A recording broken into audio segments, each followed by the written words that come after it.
From the studios of the Performance Motorsports Network, bringing you the fastest 60 minutes in racing. It's Burning Rubber Radio. Burning rubber, baby. Burning rubber, baby. Burning rubber, baby. Burning rubber, baby. Burning rubber, baby. Burning rubber, baby. Burning rubber, baby. Now, here are your hosts. Hey, everybody. Welcome to Burning Rubber Radio. Another week in the books as we start the NASCAR chase for the Sprint Cup. And I hope everybody's awake after that snore at Chicago. My name's Andy DeLay, and I'm sitting here with two of my buddies, usually three of us. Charles Robinson had to take a sick day. He ate too much pizza. I knew it. And I'm sitting here with Dirty Dan Smith. How you doing today, Dirty Dan? I'm doing all right, man. I'm doing all right. Got me some football watch this weekend. Got a good nap in. Other than that, I'm doing all right. How about you? Hey, I'm doing all right, man. And how about you? We got Emily Gade here with us, Little Miss Danger. She knows how to drive those dirt cars around up there in the Midwest. How you doing, Emily? I'm doing pretty good. How about you guys? Yeah, we're sitting here talking racing. So, folks, we are going to get things started here on Burning Rubber Radio. Of course, as you know, we always like to talk to the best in the industry and racing industry, that is. And tonight's going to be no different. We have somebody here that old Dirty Dan brought along, and it's going to be quite interesting. Who we got tonight, Dan? We got the smooth operator, Bobby Pierce, and our own Little Miss Dangerous, Emily Gotti, has a history with Mr. Pierce, don't you, Little Miss Dangerous? Mm. Oh, yeah. We were in a stiff competition, even though it wasn't on the racetrack. I don't even want to know. Anyway, moving on from that, folks, of course, we're going to be talking iRacing tonight, which is the iRacing.com, which is all the virtual racing. Talking about that, Dan, coming up this Sunday, if folks are listening on Thursday night, Friday, or Saturday, we're talking about Sunday, the day that the Snore Cup race is going to be on. I think it's on Sunday. Anyway, I can tell you at 5 p.m. Eastern Time, we got Joey Coulter. He's going to be racing with us in the Burning Rubber Radio iRacing League, so that ought to be fun. We'll talk more about that here in just a second, Dan. Anything else, Dan? Not that I can think of, man. We're going to be releasing some information on Burning Rubber Radio iRacing League Season 2 here in the next week or so. Other than that, hey, I just want to give a big shout-out to old FU, and over there on the NAPCAR Has Issues page, which is kind of like the unofficial Burning Rubber Radio page on Facebook.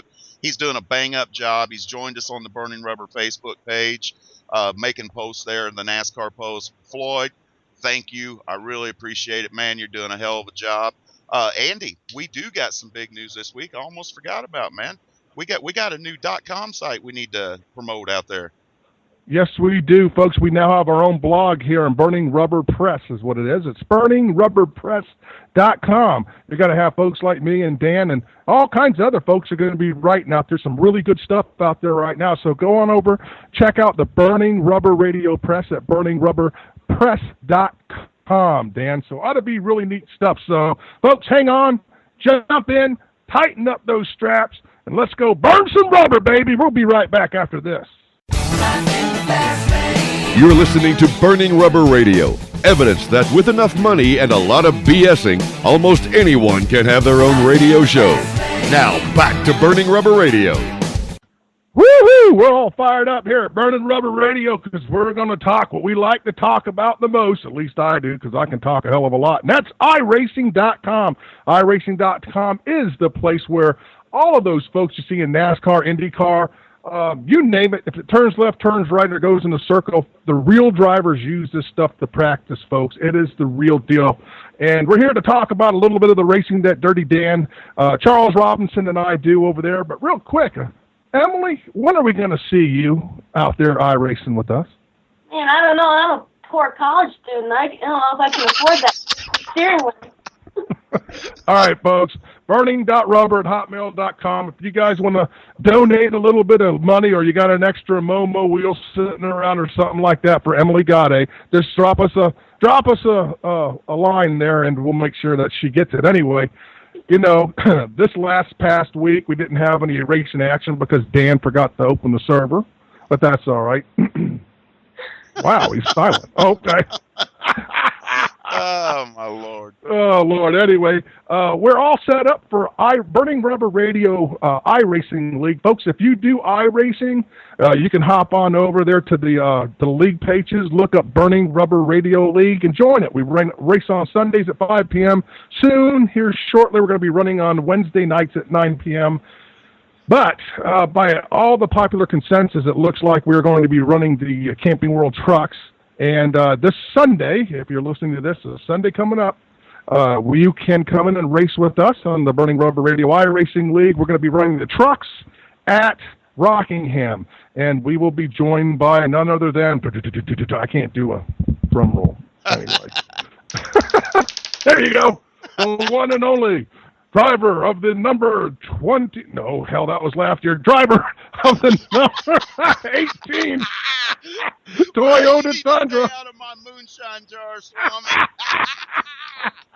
In the Camping World Truck Series, that's right, we got the one and only Joey Coulter. He's going to be running with us, and we're going to show him how to get around Rockingham, but I think it'll be the other way around. Dan. Here's the only thing. I constantly take a beating from you on this kick to the sack from you on this Irish. You're either wrecking me, man, throwing me under the bus, not opening servers up. Emily, I think I'm just going to send my wheel to you and let you deal with these ass chimps, man. I'm telling you what. I can't wait to run with Joey this Sunday in the Burning Rubber Radio League. iRacing League in the trucks. It's going to be pretty cool. And I think the popular consensus is that Season 2 of the Burning Rubber Radio iRacing League is going to be solely a truck series. So that's what's in discussion now, but we'll have more information about that here in the next week or so. So yeah, we're going to have all kinds of goodies for the winners, all kinds of shell shock stuff and Burning Rubber Radio stuff. And we're even going to dip into your stock of that moonshine, Dan. I don't know about the moonshine, man, but we'll dip into enough of it to come up with a 4-foot trophy for the season champion this go around. So it's going to be a good time, man. It's going to be a good time. Andy, tell them how they can, if they've don't know anything about iRacing, how we can hook them up with some freebies, man. That's right. Here's the big freebie. Folks, if you go to the Burning Rubber Radio page, the first 3 people that put in all caps, I want to go iRacing. If you are not an iRacing customer, I'll give you 3 free months.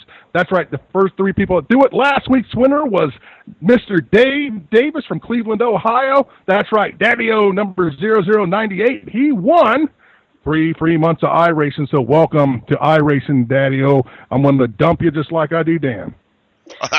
He ain't freaking joking, man. That's the only way he wins every week, folks, is he's got to dump everybody, man. But at any rate, Swami, man. You're right. Yeah. You got any more iRacing news before we get out of here and move on to the next segment, Swami? No, that's about it. Last race we ran in the Cadillacs over at Okayama, Japan, and I beat everyone's ass by 20 seconds to second place. Oh, yeah, that's the only way I can win is dumping you. But anyway, folks, hang around. We'll be right back with some more Burning Rubber Radio after this. It's Burning Rubber Radio, an excuse for the hosts to get out of the house on the weekends without having to explain to their wives, husbands, and girlfriends what they're really doing. Now, here are your hosts. All right, Burning Rubber Radio fans, here we are. We're back on Burning Rubber Radio.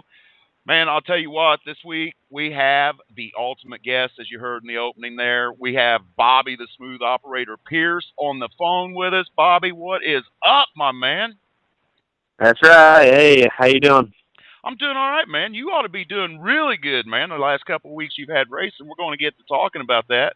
But let's start out here and let everybody those people that don't know about the grassroots side of racing, that side of the tracks you and I come from, man. Let them know who you are, what you race, and what you're all about, my man. I'm 16 years old from Oakwood, Illinois, and for the past 4 years now I've been racing a dirt late model, and started when I was 8. Started out racing, and things have just been picking up from there, and it's fun sport, and I love it, and just every single just the motto refuse to lose, I guess, and it's just really been picking up for us pretty good. That it has, man. I guess we're just going to jump into it here, Bobby. Let's start off with World, man. I know we'll talk about the Hell Tour and some other stuff that's happened before this season, but your big news right now It is really the World 100 a couple weeks ago.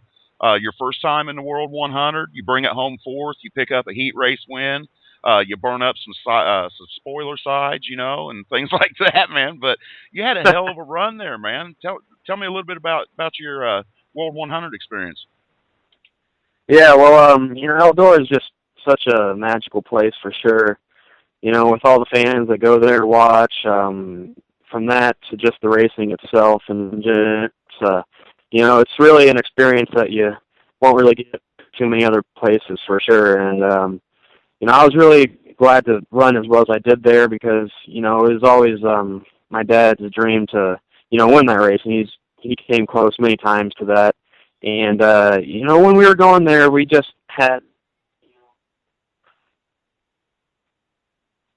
that we were just going to go on from there, and so got a good qualifying lap. I felt a lot better, 25 out of 110 cars. That's just crazy because the competition today, and especially the car count they get there, it's really tough just to make the show. And so once we did that, and I started up front in the heat race, I just run my race, and I ended up winning it. And once I did that, I felt really comfortable because I felt that all the goals have been made, and heck, all of us were just about ready to go home right there. But I was in a really good spot for the feature, and you don't get very many opportunities like that. I may never even start on the front of the world again. So I just tried to take that opportunity and do the best I could in it. And man, racing with those guys like that for 100 laps, that's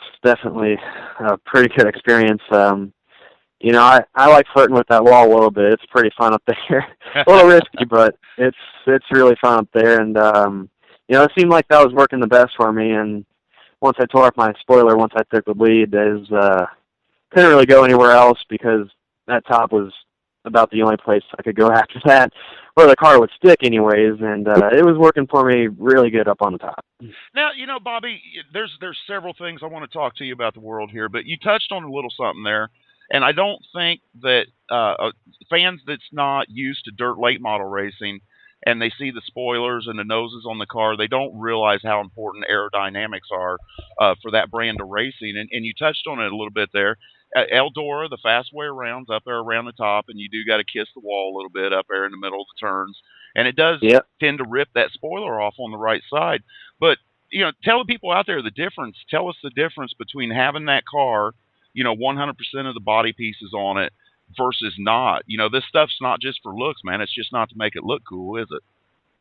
Oh no, it's well, especially at a place like Eldora when you're going that fast, it really shows up a lot there. But even on the smallest tracks, if your aerodynamics isn't great, then it might slow you down a little bit.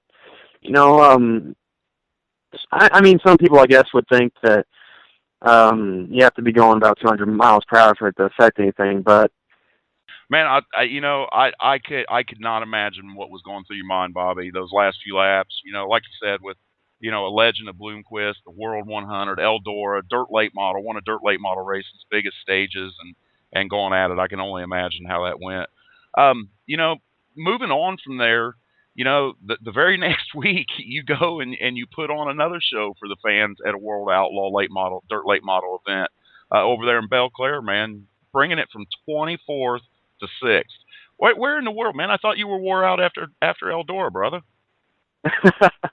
Oh yeah, well, it takes me a day to regroup, and then I'm good, I guess. And it was something else. Belle Claire, that track, it's just from going to Eldora to there. That's just a heck of a difference, Belle Claire is so small compared to Eldora, and I was surprised I didn't fly through the wall in the first lap and hot laps when I went there. But it's more banking to lean on there. Yeah, and that night was starting out pretty rough with breaking the axle, the J-bar and the drive shaft. But we just regrouped after that, and luckily we got a provisional. Started dead last, 24th, and just started picking them off one by one. And I know this. With 20 laps to go, I was still in 17th place. So that was pretty crazy. that is crazy, man. Yeah, that's a hard track to pass for sure. I'm still looking for video of that, man, because I've read all the articles that's been written about that night, you know, and I can just picture it in my mind, but I want to see the video of that. I know it's out there. I just probably haven't looked hard enough. So we'll scour the internet and get that posted over on Burning Rubber Radio for the fans to see, man, because it had to be something coming. Like you said, being in 17th place at 20 laps in, man, it had to be something. Bobby, you know, in 2012 is when I met you at Brownstown Speedway at the first race for the 2012 Dirt Car UMP Hell Tour, I call it, Summer Nationals. You know, the big deal, 30 days, all the races. But that's the first time I met you in person, face to face. And that night, you know, that season, that Hell Tour was a little rough for you that in 2012. But man, 2013, the Hell Tour is really when you came on this season and picked up a couple wins and stuff. What happened, man? What's happened in a year? Is it just going from 15 to 4 or 16 or what, man? Oh, well, you know, each year I just as a driver and you know, even just my whole crew and everything, we just try to keep progressing more and more. And you know, I think every year, you know, I'm just gonna keep trying to get better and better. And so far, it seems like that's what's been happening. You know, the first year doing the Summer Nationals, it was just a learning curve for sure. You know, you don't really know how hard it is until you actually do the whole thing. And you know, we were really prepared for it. We thought, anyways. And we dropped off with about 8 races to go on that first year doing it. And, you know, for the second go-around, I think we were a lot more prepared for it. You know, we hired Jason, my new crew guy, and, you know, he really helped us out a lot, you know, just between him and my sister working as hard as she does with all the tires. And, you know, she's really dedicated to it, too, and my dad and everyone. You know, we were just all, I think, mentally and physically more ready for it. And, you know, with me, just like I said, progressing more and more each year, I think it's just, you know, I knew it was about time that we knock off a win or two on that. And winning 4 of those Summer National races, that was really an accomplishment. That sure was, man. I wished I'd have been there to see it. All right, Bobby, you know, in your answer there, you touched on a little bit, and there's a lot of other things I want to talk to you about Eldora, man. But, you know, you talked about aerodynamics there, and we all know the fast way around Eldora is up there around the top, kissing that right rear off the wall in the center of the turn up there. You know, and people don't realize how important aerodynamics are on these dirt late models. You know, it's not just to make them look cool, man. So you want to tell us a little bit about that? Yeah, Eldora, you know, it's definitely an aerodynamic track.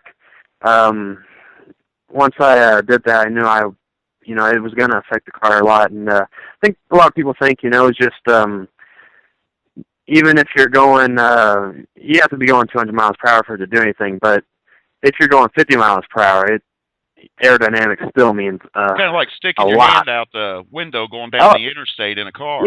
Yeah, for sure. And you know, Eldora is a track that it really shows up. And you know, we try to make the car as aerodynamic as we can without, you know, cheating the rules and whatnot. And, you know, it's a big deal with, you know, any sort of racing, no matter what it is, really. You always see, you know, cars, you know, they've been changing over the years. And I remember back in the days, you know, I've seen pictures of the wedge cars and whatnot, and it's just crazy.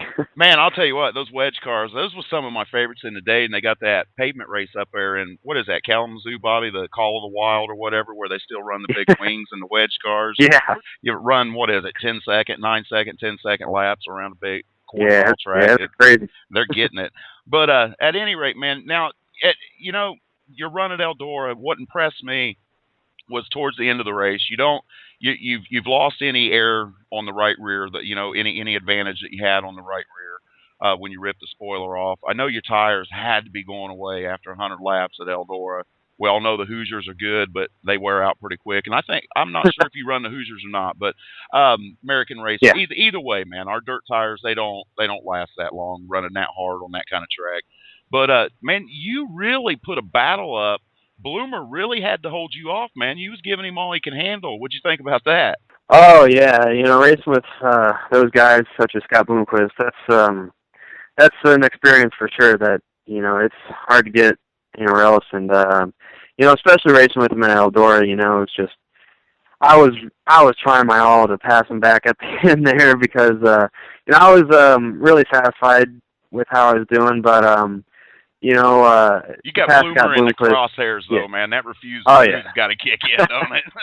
Oh yeah, for sure. And I was just earlier on in the race, just being a little bit patient, and there at the end with the about last 30 laps to go, I was really giving it everything I had. And after the race, I was just flat out exhausted.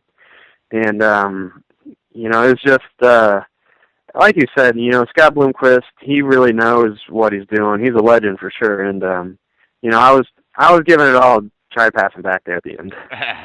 All right, hey Bobby, we're going to stop right here, and I'm going to start a new 5 minutes, and I'll just do that. We'll just restart on every new question. That way, we got plenty of time. How's that sound? And we don't get interrupted in between. So I'm sorry it's taking so long like this, man. Now you touched right there, Bobby, on the crew and stuff, man. And when I met you, you guys were running around in a I don't know, 24, 30 foot enclosed trailer. It wasn't nothing fancy when I met you up with you guys at Brownstown.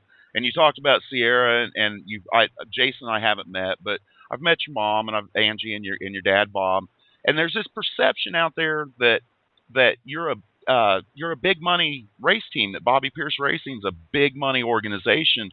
I know it's not a fact. You know it's not a fact, and I'm pretty sure your competitors know it's not a fact. I mean, it's not like you guys are scraping the bottom of the barrel per se, but you guys aren't up on the same level with such as Bloomquist that we was talking about earlier. Do you have anything you want to share with us on that, or any comments about that perception about you and your race organization? Yeah, well, I mean, for sure that it's so tough nowadays to make a living out of racing. The money is just not really there that it used to be, and almost everything that we make in the shop goes to racing, and heck, how much it costs with all the motor expenses and the fuel and the tires and everything just adds up, and it really eats you up, It does, man. That it does. Oh, yeah. People don't understand how much those tires are and how many sets of those things you got to have in the trailer, and the fuel you guys burn through in the car, let alone the tow rig. But I interrupted you there, Bobby. Go ahead with your thoughts, man. That's fine. And yeah, we just make a lot of sacrifices, and it gets really tough a lot of times. But of course, stuff like sponsorship goes a long way. Champion Spark Plugs contest earlier, it helped out a whole lot. And just any help that we can get really goes a long way, because, like you said, we're really not, and it's pretty difficult sometimes. It's just I think it is a little bit harder today than it was years ago. I agree with that, man. Hey, when I run into you next time out there on the circuit somewhere along the way, and our paths will cross again face to face, hopefully sooner than later. But man, I'll pick you up some chicken nuggets and some French fries from that dollar value meal for you, brother. Thank you. Yeah, I tell you what, man. I remember back in the day when I was barnstorming the country, when I was about your age, running pavement late models. And there was times, man, where, we slept in the truck. We had a camper shell on the truck, an open trailer. We slept in the bed of the truck. We literally split, Happy Meals, whatever we could scrape together the money for just to get to the next race, man. And, we had the best of everything. I'm not going to say that we didn't. Our equipment was top notch, and we won a lot of races, but it's hard out there. But I agree with you. I don't think it's quite as easy in today's climate as it was back in the day when we were doing it. That's a fact, man. Real quick, Bobby, I want to ask you one thing here. All right, Bobby, I can't believe that I'm talking to a 16-year-old kid, to be honest with you, man. You're wise beyond your years. Does that come from being around your dad with Bob Pierce race cars, from growing up around this stuff, so you understand what's going on? Your accomplishments, those speak for themselves. Championships, wins, and awards are just scattered throughout your relatively short career that just, you started in 2007, and you win in everything you're in, man. But would you say that that has a lot to do with where you're at as terms in your racing maturity today, is having that advantage of being around the race shop and stuff growing up? Oh yeah, I can't even remember, when I was really little, but I know, just a couple days after I was born, we went to the racetrack, and ever since my dad, he'd probably quit when I was around 6, I'd say, and so there was only about a year break in there where we had no racing going on. I started racing when I was 8. So I've been racing now for 8 years, and started in the quarter midgets, and yeah, it's just being around it. It goes a long way for sure, and just the whole family. It's really into it, and like you said, it's just it's really good. Just be around it. Like you said. Yeah, it makes a big difference, man. You're bringing up family, and let's concentrate on family for a couple minutes here, Bobby, if you don't mind. And I really want to talk about your sister, Sierra. And I see the pictures on Facebook over the past year or so since I've really started paying attention to you. You guys are close. You're a close knit family, and not only does she bust her butt at the racetrack. Probably one of the better tire prep people in dirt late model racing right now. I mean, but she gets her hands dirty and she goes to work. She waits tables. I mean, all this is to put into your racing career, man. That family bond is tight, is it not? Oh yeah, for sure. And it's just every single one of us have something that we do in particular. Whether it's my mom, she's always making sure everything's ready to go, and she's taking the lap times, and she's doing whatever she can do. And you speak of my sister, she's definitely into it hardcore, and she definitely just everything about racing, she likes it. And just with everyone, my dad and Jason, it's just a big family, I guess you could say. And we're really, all of us are really close, and we've got a pretty good thing going on here, I'd say. Just like I said, all of us have our own little things that we do, and it's been working out pretty good. Bobby, I don't know what to say, man. I know how important it is to have that family support, whether they're part of the team or not, to have a successful racing career. It really does mean a lot. I don't think people out there understand how important it is to a racer to have that support. We pretty much don't care about anything, and I think you probably feel the same way. Our main focus is just getting on in the seat of that car, strapping in and going to work. But you're not a very big guy, Bobby. You're going to have to stay small, man, or Sierra's liable to take that seat from you, isn't she? She tried racing out. She doesn't want to do it because she just wants to help me out. That's a good thing, man. All right, Bobby, we'll move on from the family stuff here, man. Like I said, you got a stand-up family. We're going to move on, and we touched on it a little bit earlier about the Champion deal. And there was that big fan vote to win some money from Champion and some other stuff and promotional things. But I know that it was a lot of money, but it wasn't a lot of money. You guys have probably blown through it. But other than the money with the Champion, winning that Champion deal, what's that done for you this season since winning that? Oh, it helped us a lot. Just like you, not even with the money, it just really, it was a great thing. It really helped us, get noticed more, I'd say, and it was really a good thing for the fans to interact with, I think, and just all the entrants, I think they really, got to get out there and be noticed more, and it was a really good deal, and it was fun doing it. And when the contest and everything, it was a big help for sure. We really need that money a lot, and it wasn't a long time until it was all burned up, but it was good while we had it for sure. It sounds like there was a lot of good PR stuff that come out of it for you. Oh yeah, there definitely was. They definitely did a good job with that. It's hard to measure that kind of stuff in dollars. Like talking to me, here at Burning Rubber Radio. Obviously not on the same scale as Champion or, some of the other media outlets, but, all that PR is just so hard to measure in a dollar and cents approach. And I think it all comes around to help eventually. But at any rate, man, but I agree with you, Bobby.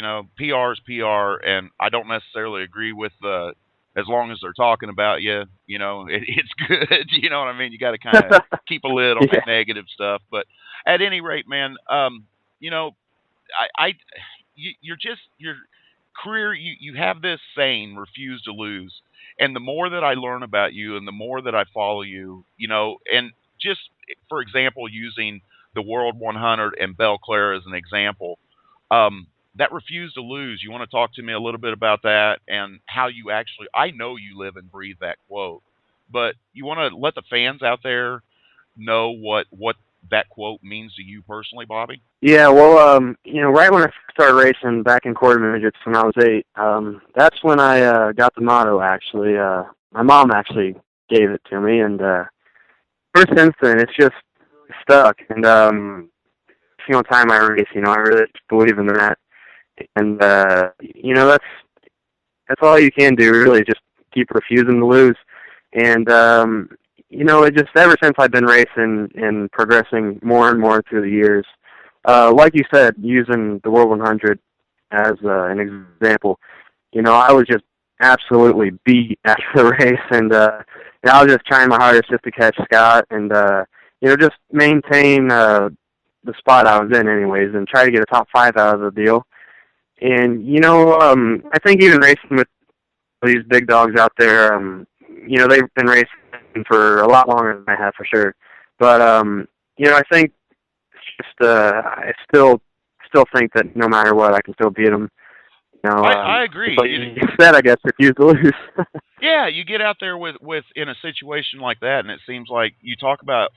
Now, Bobby, I don't know whether to call you Bobby, smooth operator, or what else, man. I know I do call you my friend, so that's all that matters to me. But we've touched on it all throughout the interview here about your accomplishments and in a relatively short time frame. And you just mentioned going and racing the higher ups, the more accomplished people, and it seems like that's what you've done your whole career, and it's been very successful for you. But let's look back and not to stroke your ego or anything else, man, but tell me about all these. I know about them, but tell the fans out there about starting off in quarter midgets and then the kid mods, the crate late model, the super, all these wins and championships you have, man. Yeah, well, when I first started racing, I was 8. It was just, starting out a learning curve. We never really knew how far it was going to go. And really, I wasn't expecting to be racing a late model at this point. Well, maybe by now, but not for as long as I have anyways. Right. And, we did quarter midgets for about 2.5 years. And after that, winning a bunch of races and that, we decided we were going to move up to something else. And the Kid Mods deal came around. My dad started that out because there was really not another small step to go at a time. It was either go from quarter midgets to the mini sprints, in the sprint cars way, or go from quarter midgets to like a crate late model or, sportsman or something like that.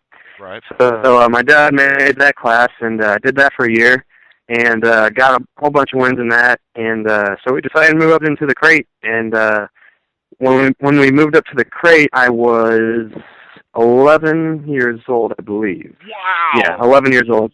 Wow. And did that for about 2 years and, well, actually 3 years. But when I was 13, I was racing a late model for the first time and a crate. So I was doing double duty with that. Oh, and so ever since I was 13, I've been racing a late model, and I believe now I've got about 80 to 90 career wins in all areas that I've been racing in. And, it's just every year I've been just trying to get better and better. And like you said, going all these bigger races, it's just going to keep making you better. That's just what we've been, that's what we've been trying to do. And especially. Go ahead, Bobby. I'm sorry. knock off some big wins and whatnot. And, that's what we're really trying to do, is just make our late model, team a whole lot better, and, just keep progressing more and more and more. And, eventually I'd like to possibly get into some asphalt stuff, at least just get some pretty good asphalt experience in, really focus on just keep getting those big wins, and, maybe someday knock off a World 100. You never know. You keep talking about going out and getting the big wins, Bobby, and that brings up a couple more questions that I have. But I think we can group them together, because one's more of a rhetorical type question, and is my opinion based on the results. But you talk about going around and running the big races and competing with the big dogs, so to speak. But man, here's the rhetorical part of it, Bobby.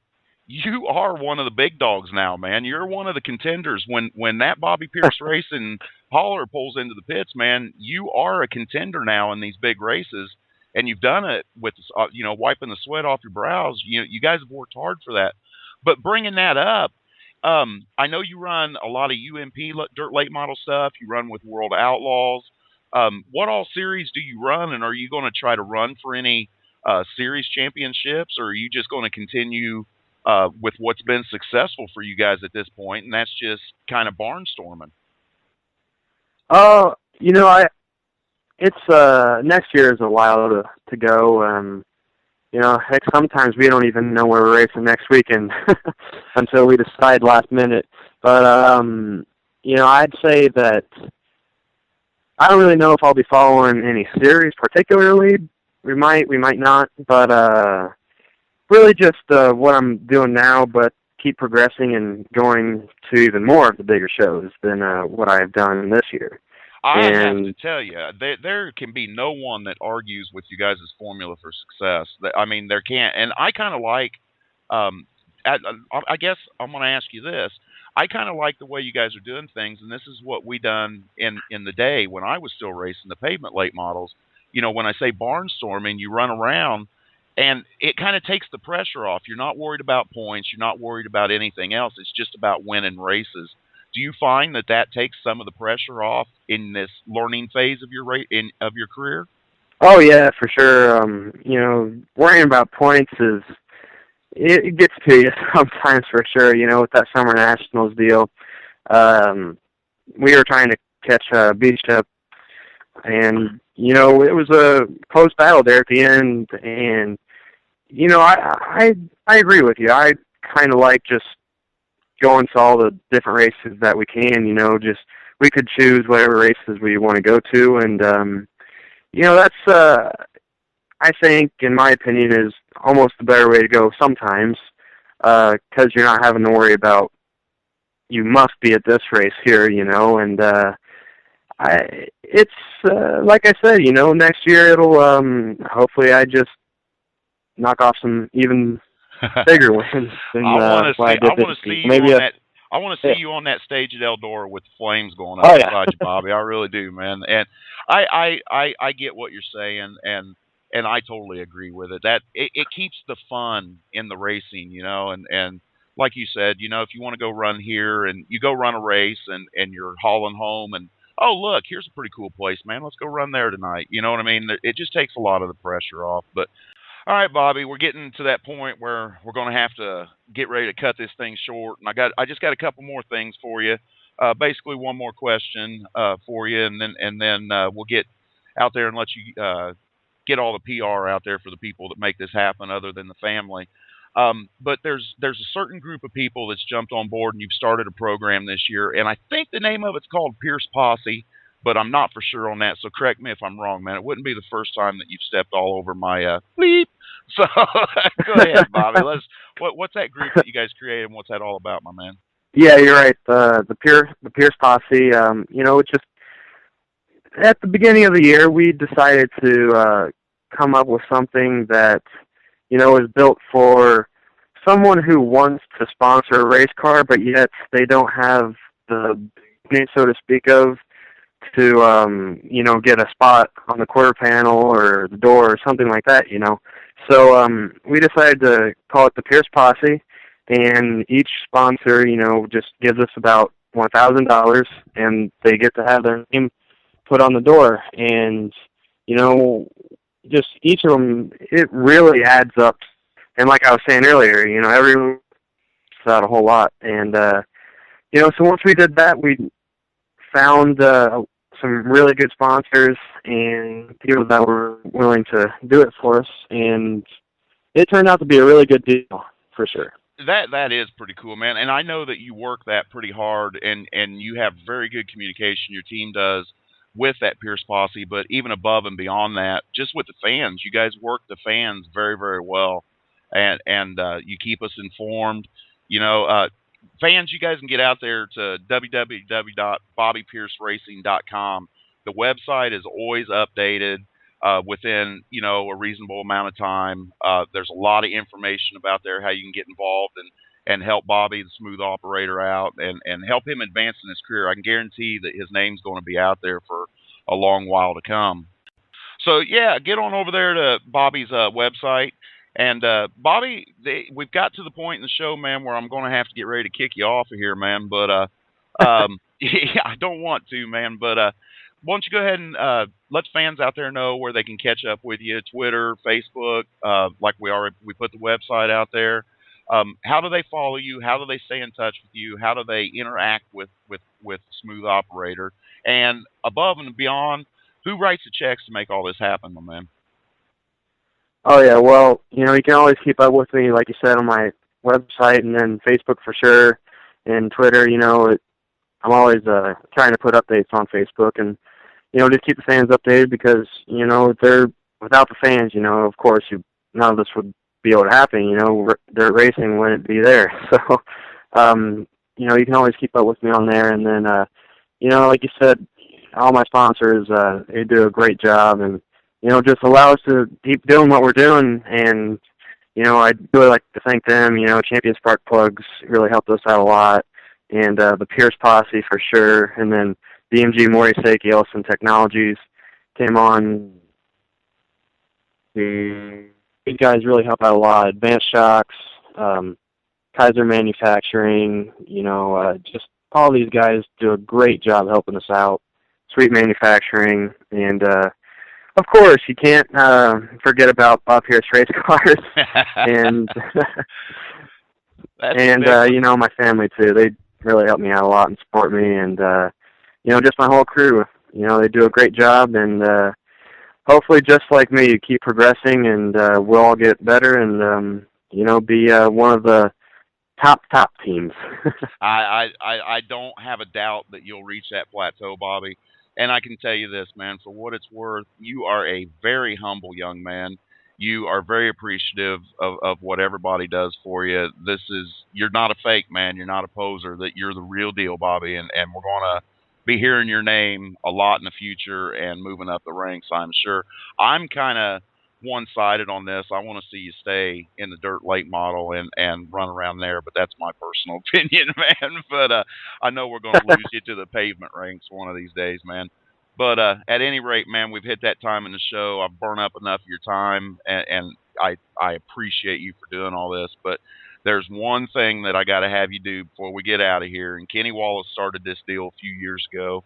And I got to have you yell out those words to get out of here, or I'm not going to hang up the phone. So won't you give me a big burning rubber, baby? Burning rubber, baby. All right, there you have it. There's Bobby the Smooth Operator Pierce. Get over there to www.bobbypierceracing.com. Check him out. It's worth the time. Learn more about this dirt late model racing and this cat. He's going to be dominating the scene here in the very near future. So we'll be right back with some more Burning Rubber Radio right after this. You're listening to Burning Rubber Radio. And now back to the iRacing god, well, at least in his own mind, Andy DeLay and his cast of crazies. Hey, everybody. Thanks for hanging around again. This is Andy DeLay, and we are back with Burning Rubber Radio, hanging out here with Dirty Dan Smith. Trust me, he's dirty because he stinks like it. And the one and only Little Miss Dangerous, Emily Gade. And you know, folks, I smell it cooking. I smell it. I smell John Dix, the NASCAR chef. How you doing, Big John? Hey, guys, burning rubber, baby. Burning rubber, baby. What you got tonight, buddy? Well, tonight we got something good, something a little different. It's some breaded pork chops. Oh, yeah.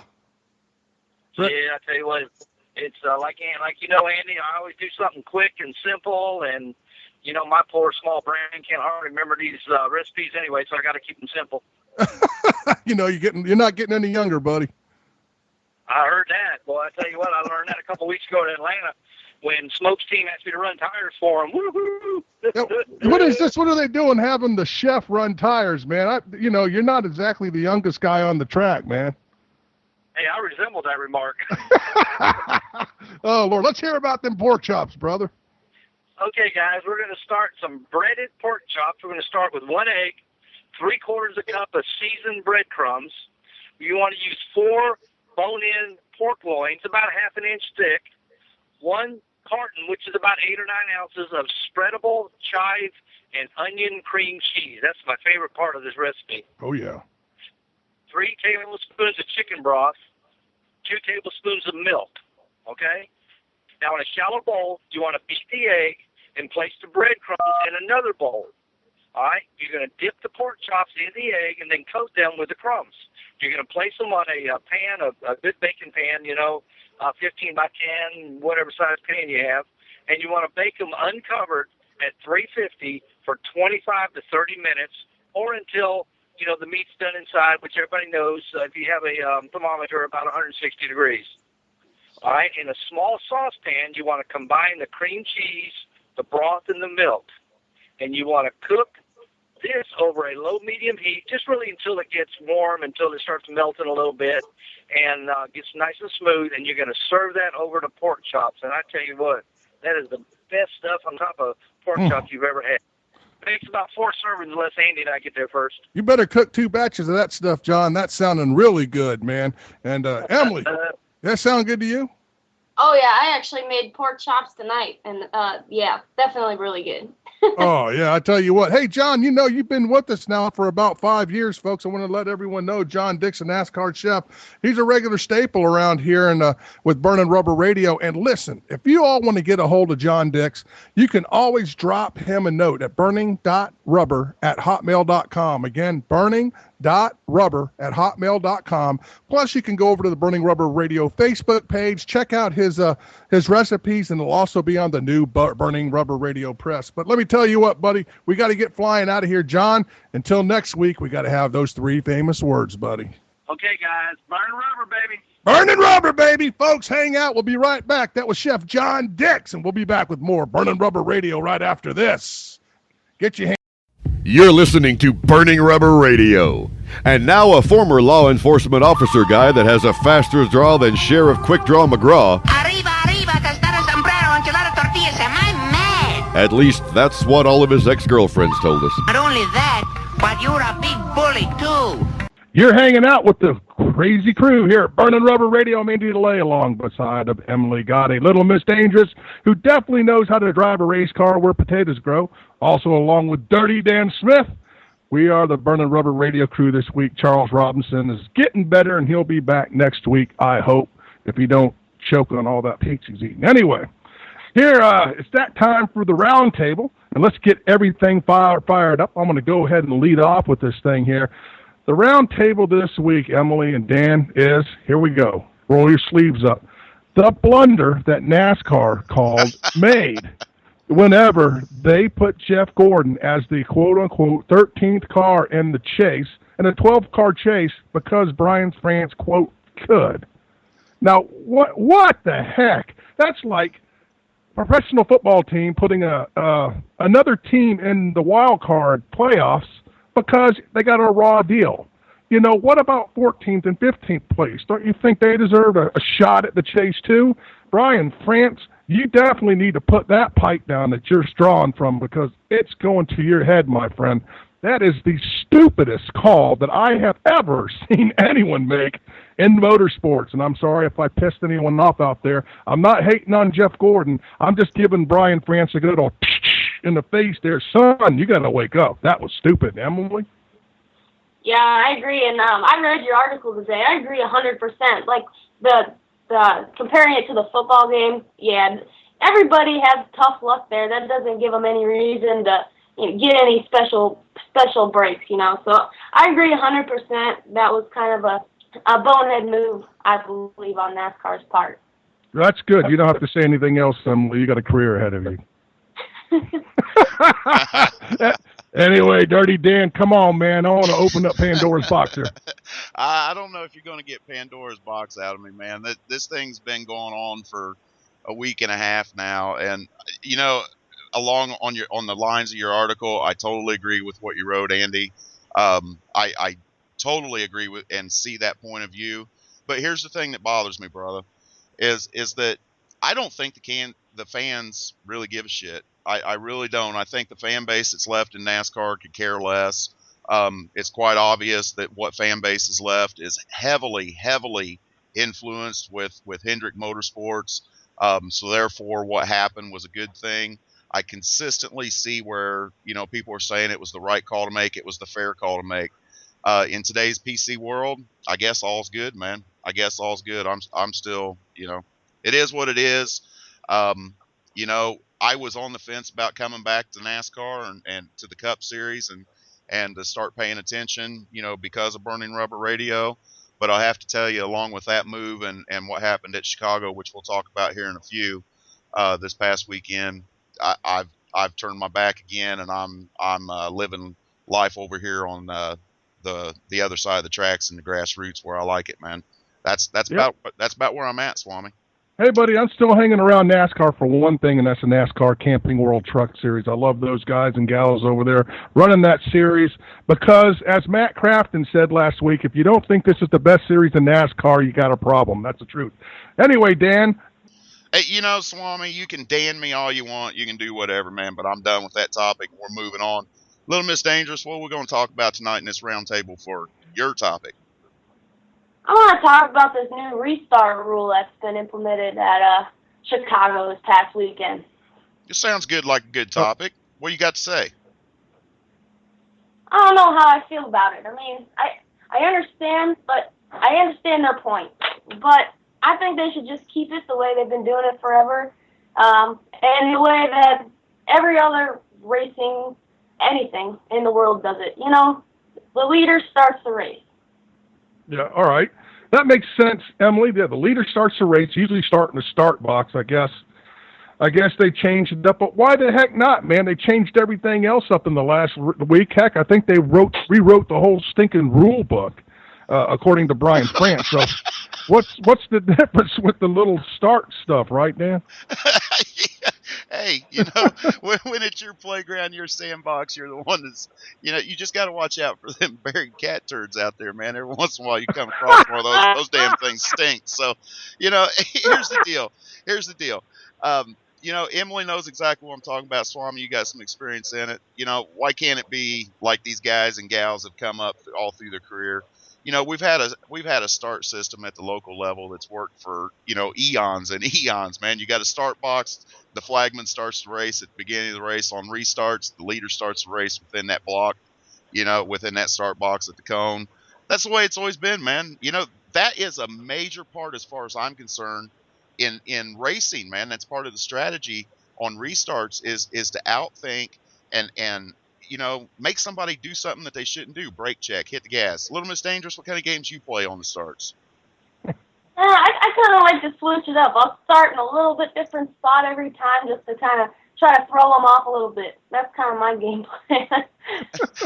I have to agree. And see, that's just exactly what NASCAR has said they've tried to do, isn't it, Swami, is take the gamesmanship out of the restarts with this new rule? Why? It was as much as I used to gripe about Rusty Wallace. I mean, the guy could cry a river, and he would also back the field down every time he was up front on a restart, to the point that the guys in the back were in the infield trying to not wreck the guys in front of them. But, that's all part of it. That's part of the game, is what I think. This is chess. I don't know, man. As long as Junior and Gordon are up front, I guess it doesn't matter. I'm about done talking about this NASCAR shit, to be honest with you, Pete. But at any rate, man, I'm sure glad we got to talk to Bobby tonight because, but at any rate, man, Little Miss Dangerous, to answer your question, or your topic, with more than what I just have, I don't get it, man. And if you have to have special rules to make sure your drivers are given 100% of the time, how can it be called racing? That's kind of where I'm at on it, Little Miss Dangerous. Yep, I 100% agree with you, Dan, too. Oh, Mo, that's scary, man. You shouldn't agree with me. You got a future ahead of you, so it could be a dangerous thing. Swami, what are we moving on to next, buddy? 3, one thing 2. Oh, you done? All right. 2. Here, I'm going to count you in, Swami. Go with your thought. I'll tell you one thing, Dan. The folks out there are probably going, what's the heck's with this Swami thing? Well, I did the Swami thing again this past week. About 3-4 weeks ago. I don't know, maybe 4 weeks ago, 5 weeks ago, whatever. Juan Montoya was given the boot over at Earnhardt Ganassi Racing. And on the 5 times over caffeinated radio show with Bob Steele on Renegade Radio Nashville, the day after it happened, I said, "You watch, Bob. Montoya is going to land on both feet, and he's going to end up running Indy Racing League with Penske." Guess what, Dan? He's running Indy Racing League with Penske, and let me tell you something. The IndyCar world, fandom world, or whatever you want to call it, man, that set it on its ear this week with that news of Montoya going to Penske. I would just love to know what Ganassi Hole is thinking about this. You're listening to Burning Rubber Radio. Now back to the radio team that has no problem kissing your Radio edit. to get an interview. Hey, we are back here on Burning Rubber Radio. I'm Andy DeLay along beside Emily Gotti and Dirty Dan Smith. And folks, if you want to know what Dan is doing right this minute, he's sitting here about half moon-eyed, I guess, from drinking all that strawberry sour mash he's drinking, looking at his pizza upside down on the floor. Good job, Dan. Pizza. Where's the pizza at? Pizza. Puppy, get away from my pizza. That damn dog, he steals my pizza every week, Andy. I don't know what I want to do with old Cutter here. He's my best friend, though, so. Good old Cutter. Yeah, Cutter's a good dog. He growls at me when I come in, and then he wags his tail, so that's good stuff. Anyway, we got to quit talking about your sour mash. We got Emily Gotti here. She's 19 years old? I'm sorry about burning your ears there, Emily. Oh, that's totally fine. Yeah, I'm 19 years old. We won't tell how she breaks into my my moonshine jar when I'm up there in the Ohio area. Oh yeah. Brian, I'm not. That was just a joke. There was nothing behind that. Send all hate mail to burningrubber.radio. I don't know. See, I'm so. Yeah, have another drink of that sour mash, folks. We have had a great show tonight. Woo! Had a great. What was the name of our? Man, I'm drinking too much of the sour mash. Oh, Bobby, the smooth operator Pierce. That has to be one of the best interviews, of course, since it was my interview. So it was one of the best interviews that we've had on Burning Rubber Radio. Yep, that's right. No ego here, folks. What do you say, Swami?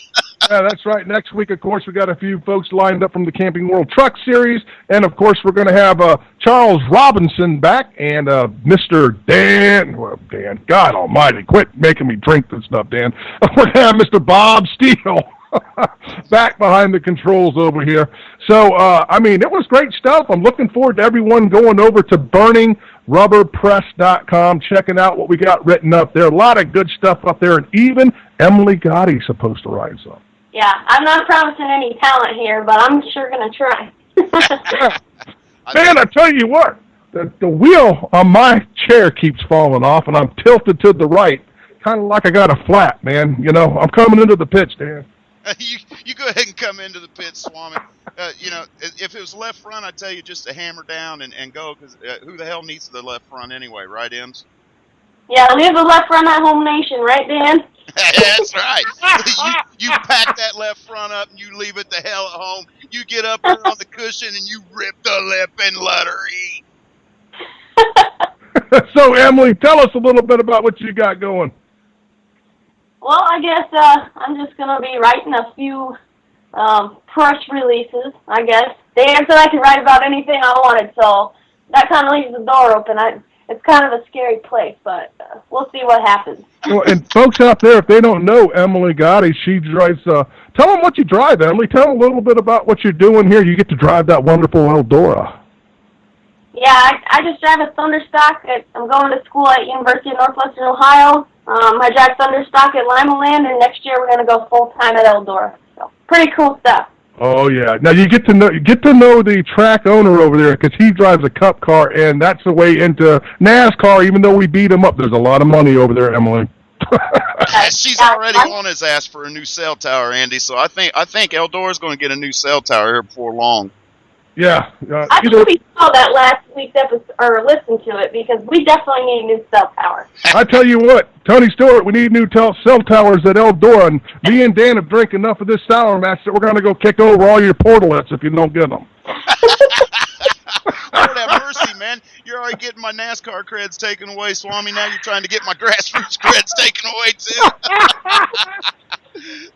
Lord have mercy. We need to roll these credits, Swami. Get us out of here, buddy. That's right, folks. I want to thank you for hanging around with us here on Burning Rubber Radio. Charles Robinson, you get better, you ugly bug, and can't wait to see him and his blonde locks in the studios next week. Until then, this is Andy DeLay with the rest of the crew yelling, Burning Rubber, baby! Burning rubber, baby! Burning Rubber Radio is a copyrighted production of the PerformanceMotorsportsNetwork.com, a division of the Scorpion Radio Group Incorporated. This program may not be rebroadcast, replicated, or saved in any media without the explicit permission of PMN. Check out our Facebook page, facebook.com/burning-rubber-radio, or go to the PerformanceMotorsportsNetwork.com website and look for our landing page there. The opinions expressed on this program are those of the hosts and guests and do not necessarily reflect those of the management and ownership of either the Performance Motorsports Network or the Scorpion Radio Group, or those of our advertisers and marketing partners. Be listening next week as we munch through 4 or 5 large pieces, half the salad bar, and at least a case of chilled adult beverages. Hey there! Huh? What about the guests and the motorsports coverage and all the other cool stuff they do? Oh, yeah, well. Now, come on now. And they do one hell of a show. Okay. For Burning Rubber Radio, I'm Cougar Michael. Burning rubber, baby!